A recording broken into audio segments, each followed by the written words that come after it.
What's up, folks? Welcome back to another review and thoughts on. This time, checking out a, well, I guess recently public domain character, Popeye.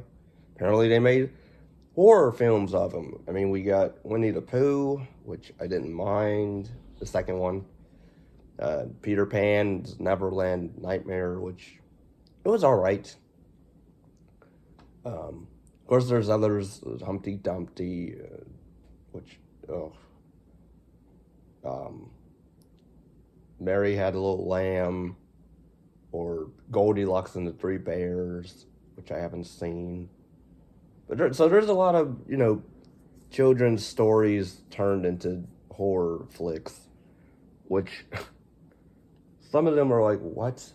I am interested in the Pinocchio's No Strings Attached, which is in the Pooh verse, Pooh universe, or whatever they want to call it. So, I mean, I saw snippets of video of the effects, practical puppetry and makeup effects. Looks pretty cool.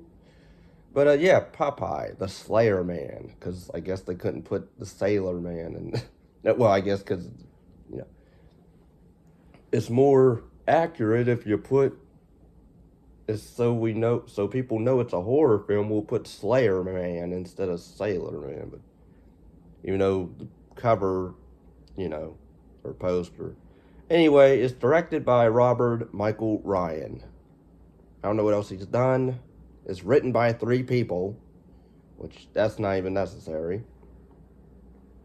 I mean, the movie, it's a very, very low budget film. I will say the effects, though, in it are fine to decent. So, 2 kills in particular don't involve Popeye doing them anyway, which, why even, I don't know why I think they couldn't think of ways to kill 2 other characters off. I might do what he does in the cartoon where he uppercuts somebody and maybe he punches their head off or something. Pull a Jason and just punch a guy's head off. Which they they paint him out to act like Jason Voorhees in this. Basically, he's a steroided silent killer who overpowers everybody, and bullets don't stop him, knives don't stop him. So he's basically a Jason Voorhees, but as a sailor. I mean, at least Popeye is practical. Like, he's in the practical makeup, and you know which, I mean, they got the look down at Popeye, so that's pretty cool. I'm not the biggest expert on Popeye lore. I know that he's a sailor. He eats his spinach to get his strength to fight the one. What's the guy's name? Brutus in the cartoon, to save Olive, which they do reference Olive in this. And I will say, okay, the movie. What's the movie about? Basically, it's a slasher. It's a curious group of friends sneak into an abandoned.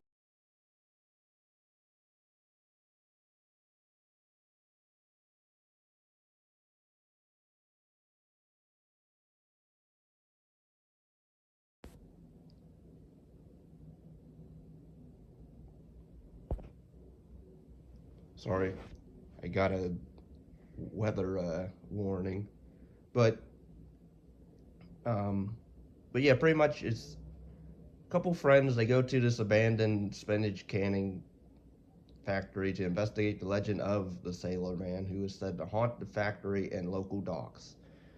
So, yes, the premise of that, and right, I thought the whole time he was supposed to be a ghost, but apparently he's a full, you know, body person.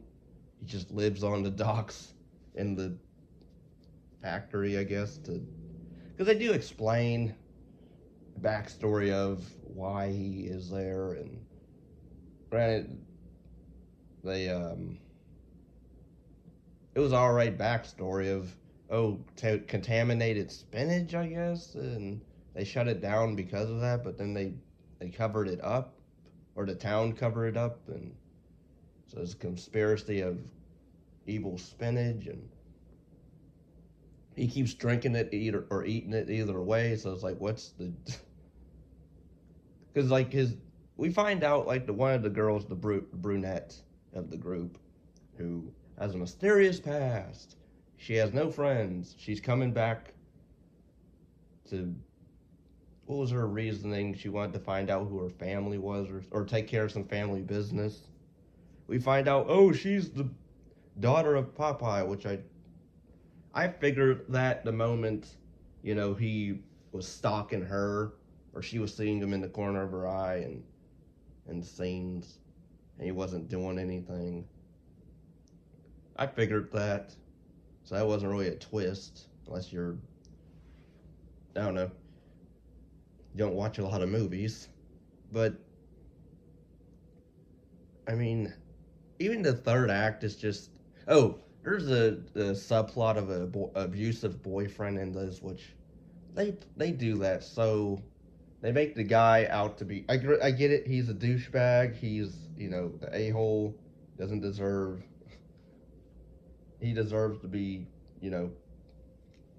put in his place, but like, they make him to be so annoyingly unapologetic, a terror in the movie. Like he shoots his girlfriend in the side, which I'm like, wow. Granted, she doesn't die. I did like her character to a degree, sort of. I mean, I felt bad for her because she's in that relationship and she doesn't want to be in it. Which, if anybody's in that relationship, in that type of relationship, get out. Just the one time, not even two or three, one time the guy, does that to you, go away. Send him out. But, yeah, and also the movie and some of the, so that's a subplot there. He comes to the factory to catch her in the act because he's paranoid that, oh, she's cheating on me with the lead guy who brings all of them there to film, I guess, a student film or something, or documentary. But pretty much his death is decent, where Popeye just rips his arm off and just beats him to, to a pulp. He has two other buddies with him who are idiots. They die as well. I did like the one where Popeye does a Jason where he turns the guy's head all the way around. And then he kills the one black guy with a anchor. Anchor's away, where he says that. And so that was a decent, okay kill.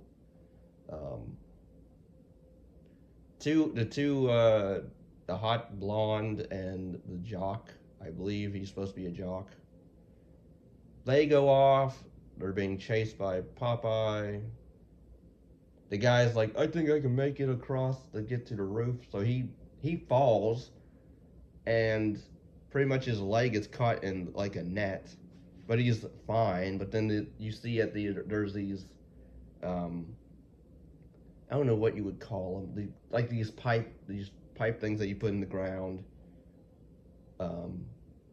Pretty much they fall on him, kill him, and then the blonde girl goes up to the same spot that the guy fell from. She tries to grab onto a thing to avoid Popeye. She dies by falling onto the guy and the spikes or poles, which they did a callback of their conversation at the beginning, granted, but it was lame because Popeye had nothing to do with it. It's not like he threw her off the thing or anything. She just fell and died.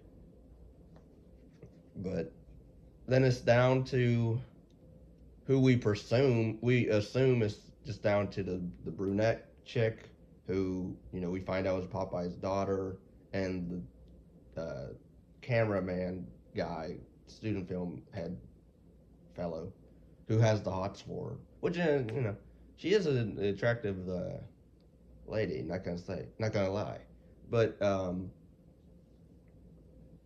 yeah, pretty much it's like a sympathetic angle with Popeye because it's like he wants to find Olive throughout all this, but he doesn't leave the docks. I guess he doesn't want to go into the city or into the town to look for her, so he just stays on the docks or in this abandoned factory to prevent anybody from coming in. So he kills them if they do, and he's not afraid to kill women. Okay, I mean, which I thought that was interesting. Even though he doesn't kill the ginger chick, the one with the abusive boyfriend, he doesn't kill her. If anything, I think he puts her outside. She makes it outside at the end, which okay. Also, the sound in this movie goes out.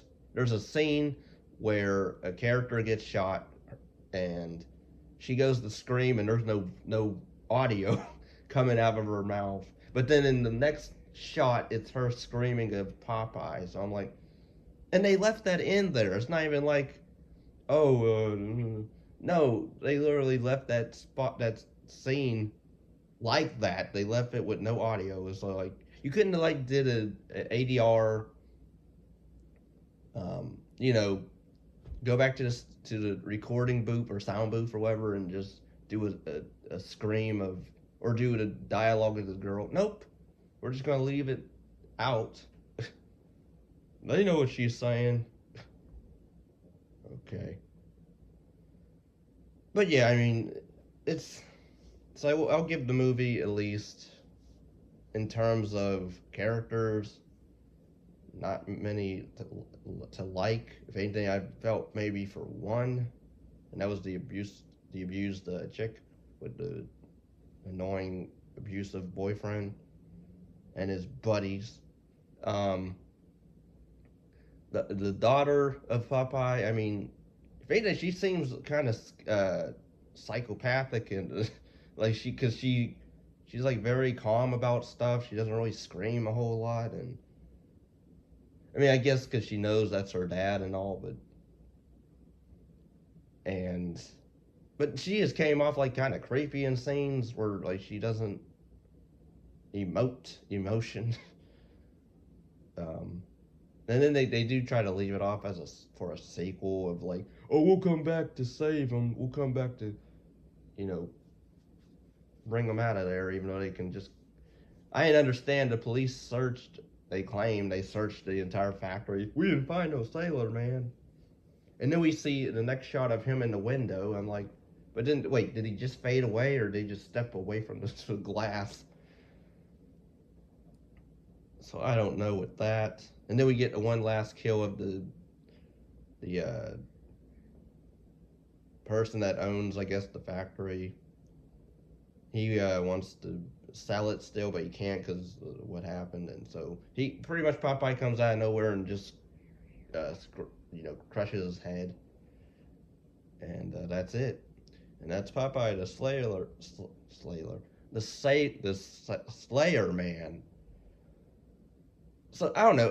I didn't hate the film. I didn't love the film. I thought it was just a right film. It's on par with the first Winnie the Pooh movie, I would say, but at least it has all right kills in this.